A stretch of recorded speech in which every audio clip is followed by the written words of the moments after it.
never hear the shot that takes you down. Out of time, so say goodbye. What is yours now is mine. Hello everybody, I'm Yu-Gi-Oh! Deckmaster 41. Sorry for a long delay on putting up videos. My keyboard crashed on me and I had to get a new one, and I just had a bitch of a person to buy it from, and it took forever to get here.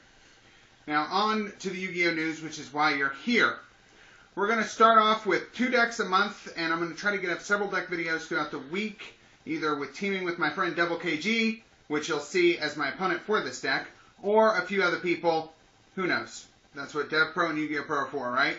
So, of course, if you like, please comment, rate, and subscribe. And this deck is going to be my Jishki deck. Growing up, I was always a fan of ritual decks, and I made plenty of them. But this is the first deck that has actually been pretty dominating because of the fact that it has so much support.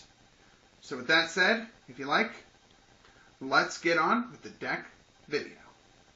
Let's get started with the deck.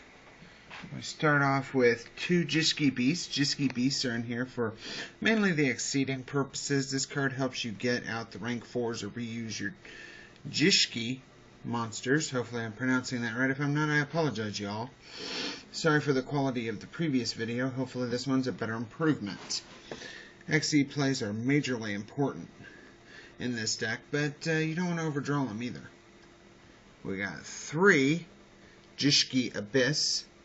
Abyss is your main searcher of the deck. You're going to summon him to get your main guys out. So he must be running at 3. You need to get your big plays out as soon as possible. This card comes in handy in that effect, and that's why you run him in 3. Then we got 3 backup Jishki Abyss, Jishki Aerial. It's a little slower this format because you have to set it, and it's a flip effect, but still gets you any Jishki monster from your deck to your hand, which is a crucial aspect of getting your plays off. Sorry if the lighting ain't perfect there. We got 3 Jishki Shadows. Shadow is discarded to add a ritual spell from your deck to your hand and can be used as a full tribute of a water ritual. This card, my arm was in the way. This card is used to help get the Jishki monsters out quicker and get you the spells that are needed, so running it in 3 helps speed up the deck. And of course his brother in arms, Jishki Vision. Jishki Vision is straight up used to help you get the ritual monsters from deck to hand and help you get the ritual summons out a little quicker. The combo is usually with Jishki Abyss or Jishki Aerial is to get these guys to hand and then help discard them to get the required ritual spell or monster you need to go off. Jishki Beast will get back usually your Shadow or your Aerial for exceed plays, or occasionally an Abyss to go off, or a Vision in some cases, to go off and get a ritual summon out a little quicker. Now I only run 1 of each Jishki that I like, and I did this because back in the day I made a full horseman of the Apocolyps deck based on rituals.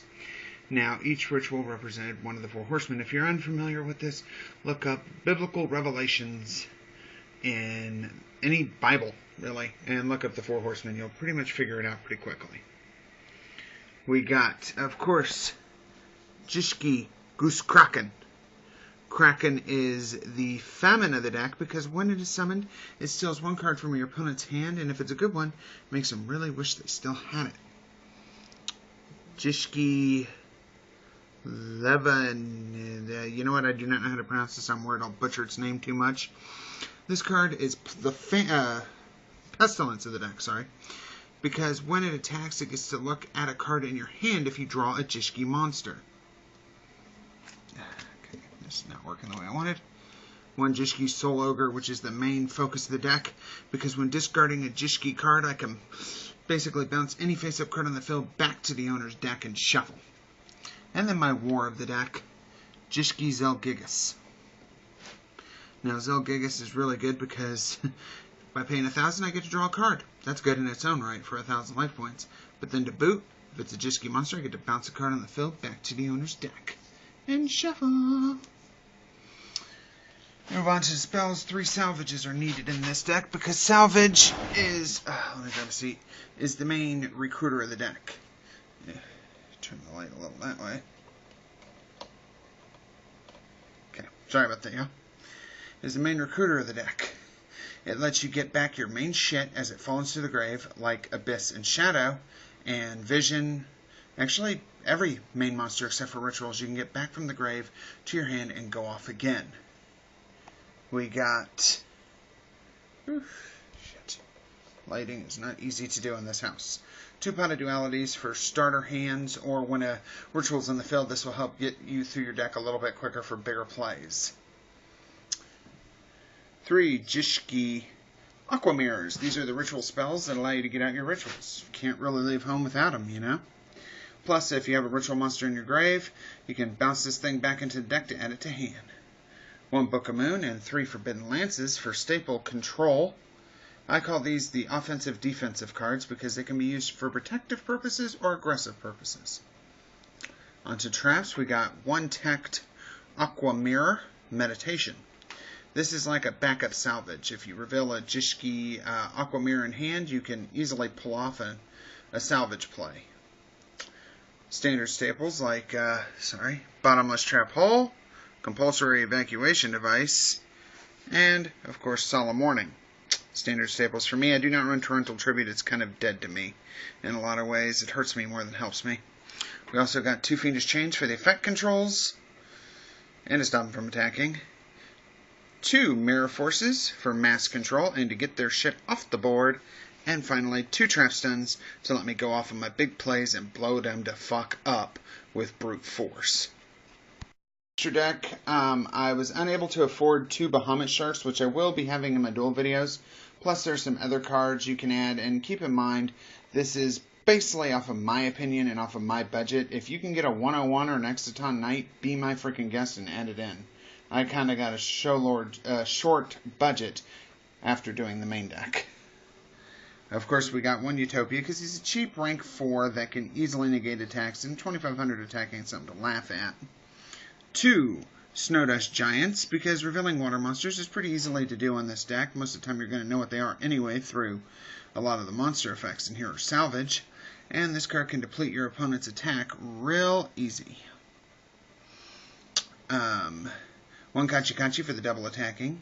2 Strokes, because it just sits there and it's hard to kill and it gets a Book of Moon effect, so always good. 2 Cowboys for that late burn or over push monster. And then once I get to Bahamut Sharks, 1 Cario Aereo Shark, I'll just call it that, for a 1900 beater that doesn't really need materials to do things. And 1 Armored Kappa for that Wabaku effect. I'll also try to get a Tri-Edge Leva, which when it destroys a monster in battle, it can banish it. It's a rank 3 water. And 2 Crab Kings when they come out. And like I said, 2 Bahamut Sharks, which can detach to let me special summon a rank 3 or lower water monster from my extra deck. But it can't attack that turn. That's my deck. I hope you like. The quality was a little bit better. I tried to get it as best I could. So that's my deck. Any questions, please leave them in the comment section below. And if you like, please comment, rate, and subscribe. And until next time, as always, peace out. Rock on!